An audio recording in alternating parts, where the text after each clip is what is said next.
Narmada యశాల audio సిరీస్కి స్వాగతం. నేను మీ Narmada. Romantic love story నిన్నే పెళ్లాడతా భాగం 89.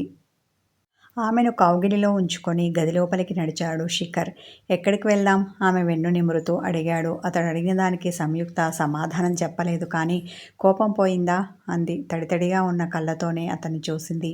అది రాత్రే పోయింది. కానీ ఇంకోసారి అలా నేను హట్ అయ్యేలా నువ్వు మాట్లాడకూడదని నీ మౌనంగా ఉన్నాను. ముఖ్యంగా నన్ను ముట్టుకోకు, నన్ను దూరంగా ఉండు అని ఎప్పుడూ అనకు. ఆ మాట నా మనసుని రంపంలా కోస్తుంది అన్న అతడు ఆమె నుదుటి మీద ముద్దు పెట్టాడు. ఇంకెప్పుడు అననని తల అడ్డంగా ఆడించింది సంయుక్త. శిఖర్ భారంగా నిట్టూర్పు విడిచాడు. ఏమైంది? ఆ నిట్టూర్పు ఎందుకో అర్థం కాక అతన్ని చూసింది సంయు. మాట ఇస్తావు కానీ ఏం లాభం? ఎప్పటికప్పుడు మర్చిపోతావు. మళ్ళీ అవే తింగరి వేషాలు వేస్తావు. నోటికి ఎంత వస్తే అంత అనేస్తావు. నువ్వు ఎదిగావు కానీ నీ బుర్ర ఎదగలేదు. ఎదుటి వాళ్ళ నొచ్చుకోకుండా సున్నితంగా మాట్లాడడం నీకు చేత కాదు. ఎప్పటికి నేర్చుకుంటావు అన్న అతడు మంచం మీద కూర్చొని ఆమెను తన ఒడిలో కూర్చోబెట్టుకున్నాడు. త్వరలోనే అన్న సంయు అతని మెడ చుట్టూ చేతులు వేసి మెడవంపులో ముఖం దాచుకుంది. చూస్తాగా అన్నాడు అతడు. తల ఎత్తి అతని అలుకగా చూసింది. ఇలా చూడ్డం కాదు, పొందికగా మాట్లాడడం నేర్చుకో అన్న అతడు ఆమె బుగ్గలాగాడు. నువ్వు కూడా నన్ను తప్ప మరెవరిని కూడా మరదలులా చూడకు. ఆమె నీకు మరదలైనా సరే సిస్టర్లా చూడు. ఇన్ఫీరియారిటీ కాంప్లెక్స్తో అంది సంయు. నీకు జెల్సీ ఎక్కువ అన్నాడు శిఖర్. నీకు లేదా? ఎదురు ప్రశ్నించింది సంయు. నీకన్నా ఎక్కువే ఉంది. నువ్వు నాకు మాత్రమే సొంతం. నన్ను మాత్రమే బావా అని పిలవాలి. ఇంకెవరిని పిలిచినా తాట తీస్తా అన్నాడు శిఖర్. నాది సేమ్ ఫీలింగ్ అని మూతి తిప్పింది సంయు. అతని కళ్ళు చిన్నవైపోయాయి. ఏంటి అలా చూస్తావు?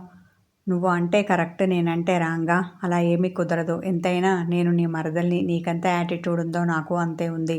నువ్వెలా అయితే నేను నీకు మాత్రమే సొంతం అనుకుంటున్నావో నేను కూడా అలాగే నువ్వు నాకు మాత్రమే సొంతం అనుకుంటున్నాను. నువ్వు నన్ను మాత్రమే మరదలులా చూడాలి, మరదలు అని పిలవాలి. అలా కాకుండా మరొకరిని పిలిచావనుకో నేను నీలా చెయ్యను కానీ నీ 2 బుగ్గలు కొరికేస్తా అంటూ అతని కింది పెదవిని తన పంటితో బంధించింది. అతనికి నొప్పి తెలియకపోయినా ఆవ్ అని చిన్నగా అరిచాడు. గబుక్కున వదిలేసి గట్టిగా కొరికేశానా? కంగారు పడింది సంయు. లేదని చిలిపిగా కన్ను కొట్టాడు శిఖర్. ఆమె అలుకగా చూసి బొంగమూతి పెట్టింది. నాతో పోటీ పెట్టుకోకు, ఓడిపోతావు అంటూ ఆమె నెత్తిమీద చిన్నగా తట్టాడు. ఏం ఓడిపోను, చెప్పాను కదా నేను నీ మరదల్ని అంటూ గారాలు పోతూ అతని మెడ చుట్టూ చేతులు వేసింది సంయు. అలాగా? పొడిగా అన్న అతడు తన షర్టు విప్పాడు. ఇప్పుడు నీ వంతు అన్నాడు. ఏంటి? అర్థం కాక తెల్లమొహం వేసింది. అన్నిట్లో నాతో పోటీ అన్నావు కదా, ఇప్పుడు నేను చేసింది నువ్వు చెయ్యి, అప్పుడు ఒప్పుకుంటాను అన్న అతడు తుంటరిగా నవ్వాడు. అతడు అన్నది అర్థమైన వెంటనే సిగ్గుతో అతని ఎదలో ముఖం దాచుకుంది సంయు. అహహా అని బిగ్గరగా నవ్వాడు శిఖర్. అతని నవ్వుకి ఆమె ఎప్పుడూ మెస్మరైజ్ అవుతుంది. ఇప్పుడు అలాగే అయింది. పెద్ద పెద్ద కళ్ళేసుకొని అతన్ని తన్మయత్వంతో చూసింది. అలా చూడ్డం కాదు బంగారం, నేను చేసింది చెయ్యాలి అన్న అతడు ఆమెను మంచం మీద కుదేసి ప్యాంటు కూడా విప్పాడు. ఇప్పుడు నీ వంతు అన్నట్టు ఆమెను చూసి కనుసైగ చేశాడు. ఆ అని నోరు తెరిచింది సంయుక్త. శిఖర్ తన చూపుడు వేలితో ఆమె గదవ కింద చెయ్యి పెట్టి ఆమె నోరు మూశాడు. నా వల్ల కాదు బావా, సారీ, నేను ఓడిపోయాను అంటూ 2 చేతుల నడుమ సిగ్గుతో తన ముఖం దాచుకుంది సంయు. మరి ఎందుకే ఇందాక నాతో నేనేం చేస్తే అది చేస్తానని గొప్పలు పోయావు? ఈ మాత్రం చేయలేని దానివి ఇంకా నేను చేసే పనులన్నీ ఎలా చేస్తావు? కాబట్టి నాతో పోటీ పడకు అన్న అతడు ఆమెను మంచం మీదకి తోసి ఆమె మీద చేరిపోయాడు. తన 2 అరచేతులు అతని ఛాతీ మీద పెట్టి పక్కకు నెట్టాలని చూసింది. అతని అనాచ్ఛాదిత ఎద ఆమె అరచేతులకు చల్లగా తగిలింది. ఆమె అణువణువులో కరెంటు పాకినట్టు అయింది. ఒక్క క్షణం గట్టిగా కళ్ళు మూసి తెరిచింది. అతడు ఆమె ఫీలింగ్స్ చూస్తూ నవ్వుకున్నాడు. ఇలాంటి తింగర పనులు చేస్తూ నన్ను భయపెడతావు కానీ ఎవరిని మరదలిలా చూడనని మాత్రం చెప్పవు కదూ బాధతో అన్న ఆమె శాడయింది. అతడు తన ముఖాన్ని ఆమె మెడవంపులో పెట్టాడు. అతని కోరమీసం ఆమెకు గుచ్చుకుంది. ఆమె ఎప్పటిలా బండోడా అని తిట్టలేదు. మౌనంగా ఉంది. కానీ ఆమె కంటి కొస నుండి ఒక కన్నీటి చుక్క జారింది. అది శిఖర్ నుదుటి మీద పడింది. అతడు తలెత్తి ఆమెను చూశాడు. తన పెదాలతో కంటి నుండి జారుతున్న ఆమె కన్నీటిని తుడిచాడు. ఆమె ముగ్ధ మనోహరమైన ముఖాన్ని తన 2 చేతుల నడుమ పట్టుకున్నాడు. ఆమెను అలాగే చూస్తూ, నాకు నువ్వు తప్ప ఈ లోకంలో ఉన్న ప్రతి అమ్మాయి చెల్లెలే. ఒకవేళ నేను మాట వరుసకి మరదలు అని పిలిచినా అందులో నాకు ఆ ఫీలింగ్ ఉండదు. కేవలం బంధుత్వం కోసం పిలవడం తప్ప నాకు మరో ఉద్దేశం లేదు. ఇప్పుడు నువ్వు చెప్పావు కదా, రిలేషన్‌షిప్ కోసమైనా సరే ఎవరిని అలా పిలవను. పేరు పెట్టి పిలుస్తాను. సరేనా? మృదువుగా అన్న అతడు ఆమె నుదుటి మీద ముద్దు పెట్టాడు. ఆమె కళ్ళల్లో ఆనందం, ఆమె పెదవులపై చిరునవ్వు ఒకేసారి తొంగి చూశాయి. మనసా వాచా కర్మణ నేను నీకు మాత్రమే సొంతం. ఈ జన్మకే కాదు ప్రతి జన్మలో కూడా. ఈ విషయం బాగా గుర్తుపెట్టుకో. ఇంకెప్పుడు నన్ను అనుమానించకు అన్న శిఖర్ చిరునవ్వుతో సాగిన సంయుక్త పెదాలను అందుకొని డీప్గా కిస్ చేశాడు. ఆమె అతని చుట్టూ చేతులు అల్లేసి గట్టిగా హత్తుకుంది. రాత్రి నుండి ఆమె పడిన వేదనకి అతని ముద్దు చరమగీతం పాడింది. అతని మాటలు ఆమె మనసుకి ఊరట కలిగించాయి. ప్రణయం ప్రళయం ముగిసింది. వాళ్ళ మధ్య ప్రణయకేలి మొదలైంది.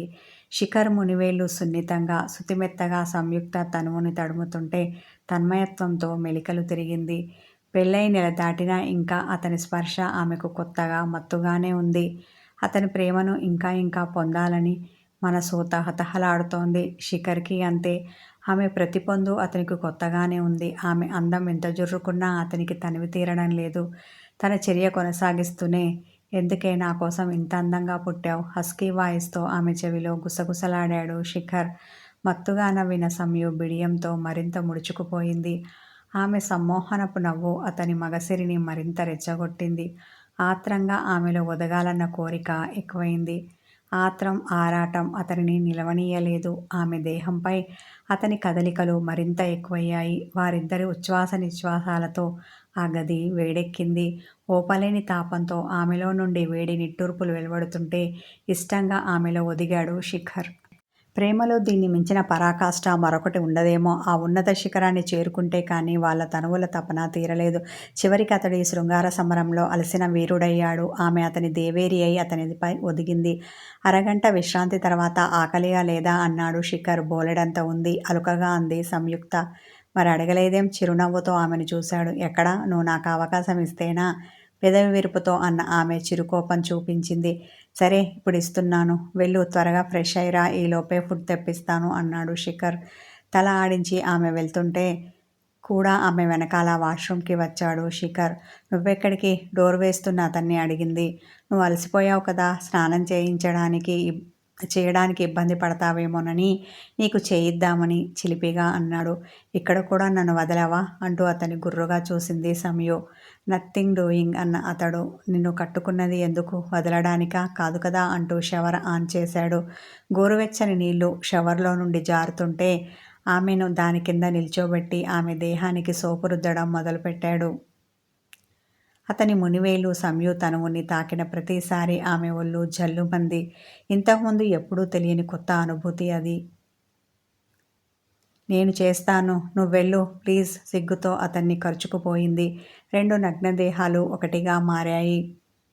ఇలా చేస్తే ఆలస్యమవుతుంది. ఆకలి అన్నావ్, 10 నిమిషాల్లో ఫుడ్ వస్తుంది. ఆల్రెడీ ఆర్డర్ పెట్టాను అన్న అతడు ఆమె నగ్నవీపుని సబ్బుతో రుద్దాడు. నా మాట వినవా? అలుకగా అంది సంయు.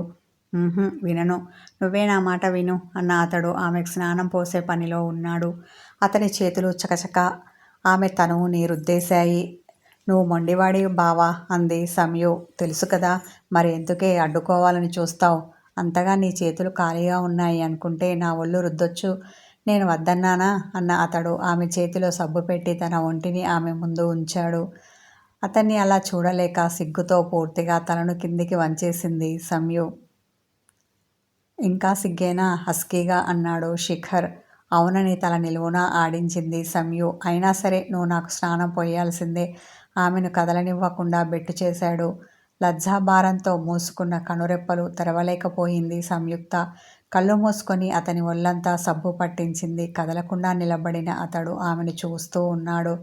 ఆమె సన్నని చిన్న చేతులు అతని భారీ దేహాన్ని అంత త్వరగా శుభ్రం చేయలేకపోయాయి. అయినా అతడు ఓపిక పట్టాడు. ఆమె మునివేలు అతని తనువు మీద నర్తిస్తుంటే అలౌకికమైన అనుభూతికి లోనయ్యాడు.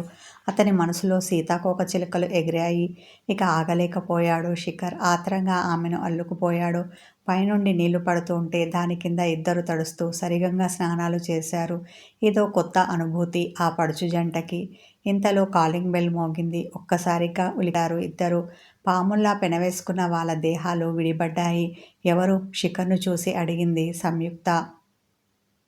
రూమ్ సర్వెంట్ అయి ఉంటాడు. ఫుడ్ వచ్చి ఉంటుంది. నువ్వు తర్వాత త్వరగా రా, నేను వెళ్తున్నా అన్న అతడు గబగబా ఒంటికి తువాల చుట్టుకొని వాష్రూంలో నుండి బయటికి వచ్చాడు. తన తడి దేహంపై మరొక తువాల కప్పుకున్నాడు. డోర్ తీశాడు. అతడు ఊహించినట్టే ఫుడ్ వచ్చింది. ఆ సర్వెంట్ని లోపలికి రానివ్వలేదు. శిఖర్ గుమ్మంలోనే పార్సల్స్ తీసుకున్నాడు.